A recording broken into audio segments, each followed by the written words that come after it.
Good evening, ladies and gentlemen. Again, my name is Captain David Dover, and I'm employed with the Town of Clover Police Department. Just want to take a few moments of your time and bring this presentation back to Clover on a local level. As Ms. Oliva has stated, as Lieutenant Ligon has stated, and all the presenters before you, this is not a Fort Mill problem. It is not a Rock Hill problem. It's not a Tegakay problem. It's not Sharon, Hickory Grove. It's county-wide. Here in the city of Clover, we've experienced many cases of synthetic cannabinoids. A couple things I want to make clear to you from their presentations. Synthetic cannabinoids is the umbrella of the chemical compounds. When you hear the term synthetic cannabinoids, that is taking under that umbrella all of the trade names that you see, that you will see in your convenience stores, because I assure you as parents, when you leave this facility tonight, the next time you go to the gas station to pay for your gas, to buy your drink, you'll be looking to see if this product is there. I am proud to report to you that in the city of Clover, in the town limits of Clover only, we have one store that remains that sells this product. All the other stores have voluntarily and compliantly removed the product from their stores without any enforcement from law enforcement. And I assure you, within the near future, the store that remains in the city of Clover will be removing their product as well. The Town of Clover City Council and the members of the Town of Clover government last night passed its first reading, Ordinance 11-01, that will ban the possession, sale, distribution, consumption, however you want to look at it, of synthetic cannabinoids inside the Town of Clover. The municipal ordinance will treat it just as a misdemeanor. It will carry a fine of up to $500 and or, the key terms there, folks, and or, meaning it could carry one or both, 30 days imprisonment. You get charged with the violation of the ordinance, you come into the courtroom, the judge can put you in jail and charge you money, or he can charge you money or just put you in jail. It depends, it is up to the judge and at the discretion of the court. To bring it locally for you, September 15, 2010, at 8:15 in the morning, officers of the Clover Police Department were dispatched to South Carolina Highway 55, which is Bethel Street, and the road that your school sets on today, at the intersection of Clinton Avenue, which leads to the Memorial Stadium where all of our football games are played. 8:15 in the morning, our officers responded to a motor vehicle collision at that intersection. Upon their arrival, they learned that the suspect vehicle had fled the scene at a high rate of speed traveling eastbound on Highway 55. Ladies and gentlemen, I present to you that high rate of speed at 8:15 in the morning was traveling directly toward the school, that the Clover Middle School and Clover High School, that many of your children and children of our community attend. That vehicle was subsequently located by the county sheriff's office out in Lake Wiley. The driver of that vehicle was arrested. Ultimately, the driver was charged with driving under the influence, but during the course of that case, there was 13 different items of evidence seized from this 18-year-old female who was under the influence of synthetic cannabinoids by her own admission and other narcotics and controlled substances that she had consumed. That case set really deep with me. At 8:15 in the morning, your children are arriving at school or on their way to school. That case occurred on the same road that children of the Clover School District who participate and attend Clover Middle School and Clover High School, the road that they travel. That set very deep with me, it set very deep with the town officials, and I hope that that sets deep with you. As I said, in that case, there was 13 different articles of evidence seized. Only 2 of them did not pertain to synthetic cannabinoids. Another case in the city of Clover occurred at the McDonald's in the parking lot, not the business itself. An officer made just a routine traffic stop for a traffic violation. As that officer approached the passenger side of the vehicle, the driver of the vehicle was reaching for a gun laying atop of the passenger seat. Law enforcement measures were taken at that point to bring that subject under his control. Subsequent to his arrest, there was synthetic cannabinoids located in his vehicle, and again, by his own admission, he was under the influence of synthetic marijuana or synthetic cannabinoids. As a captain of a police department, that is very alarming to me.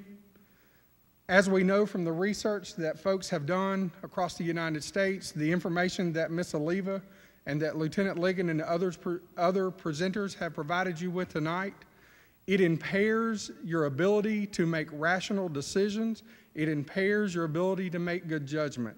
That affects driving impaired. It is the same thing as driving impaired while someone would have been smoking marijuana. Under the influence of synthetic cannabinoids poses and presents the same problems that THC does, that is the chemical compound commonly found in marijuana. I wanted to bring to you as well, I was privileged to have the opportunity to speak with the Chief Drug Science Officer with the DEA, the Drug Enforcement Agency, out of Washington, D.C. yesterday. I conducted about a 15-minute phone conversation with him. Mr. Doug Snyder was his name. He informed me that in September of 2010, there had been over 1,500 phone calls from physicians around the United States, emergency rooms, doctors' offices, making calls to our poison control centers, looking for direction and advice on how to treat today's youth that have been presented into their emergency departments suffering from the adverse side effects of synthetic cannabinoids. When I spoke to Mr. Snyder yesterday, that number is now well over 2,000 in that very short period of time. Mr. Snyder made a statement to me that I think will probably resonate with me for quite some time. As the chief officer for the DEA who tests this product, he terms it the United States' great unknown. Folks, the effects of synthetic cannabinoids, we can tell you from research that has been done thus far, the short-term effects, but no one can tell you the long-term effects. The short-term effects in and of themselves is enough for me to understand and to believe that something needs to be done. I feel confident that you as parents here in the Clover School District will carry that same belief. I don't want any of my nieces, my nephews, or any of my family having this product readily available to them as it is today in convenience stores that you will go into. One thing that I did want to show you to bring it back to a local level, if any of you have ever seen TV or pictures, when folks smoke marijuana, there's all types of bongs, water bongs, pipes that they use. The same type of products, the same type of paraphernalia is what is used to smoke the synthetic cannabinoids, or they can also grind it up and put it in their food, just as marijuana can. The case that I made reference to you about that occurred at 8:15 in the morning, and the 13 articles of evidence that were seized from the offender's motor vehicle.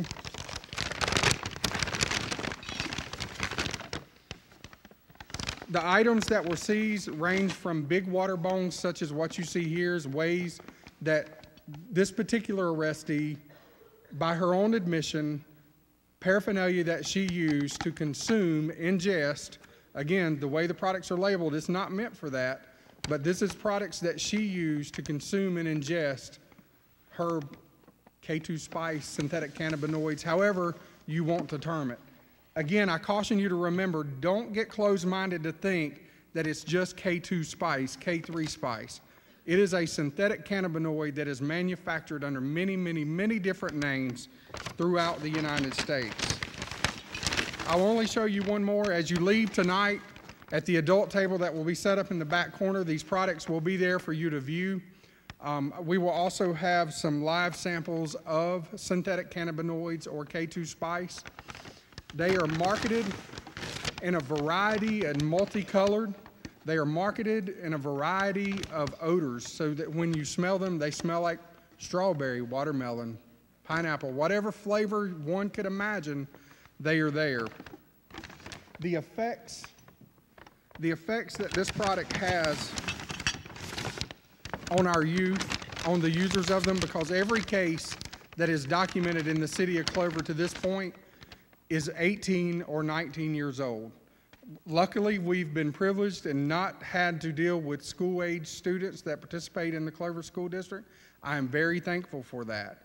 But if we don't get a grip on it now, if we don't get control of it, I promise you it will happen.